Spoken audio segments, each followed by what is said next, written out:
Hi everybody, I'm Benjamin Whitcomb. Be sure to follow all these social media, subscribe at YouTube. You don't want to miss a thing. You had me at cello, cello. You had me at cello. Okay, there's another type of chord that you run across with quite a bit of frequency. Obviously there's several other chords, augmented chords, not as common. Diminished chords, we do run across quite a bit. Just like with major and minor chords, there's more than one way to play them on the instrument. There's actually three ways that you're going to run across them with some frequency, but let's focus on the most common two. The most common two shapes that we're going to run across for diminished triads are 2-1-3 or 1-3-2. I'm saying them from the bottom up. We're talking about harmonies, so I'm stacking them from the bottom up. I have either a 2-1-3 or a 3-1-2. So let's just get used to the 1-3-2 first.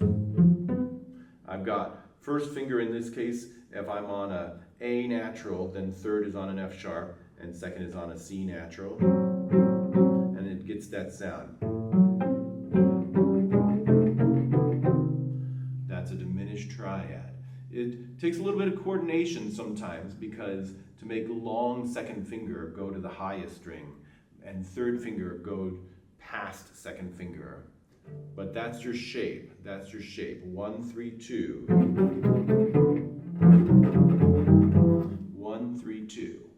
And what's the other one? It's almost like it's an anagram of that because it's 2-1-3.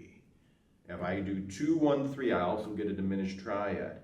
So, for example, in half position, I'd have A natural, E flat, and C. So that's my diminished triad as well. See how similar those sound?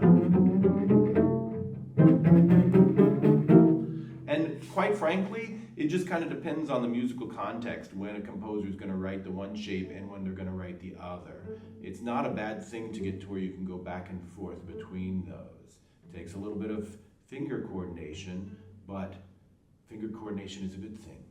So 1-3-2 or 2-1-3, that's your diminished triad. Explore the instrument, get used to that sound, get used to that feel. That's installment number 1 on diminished triads.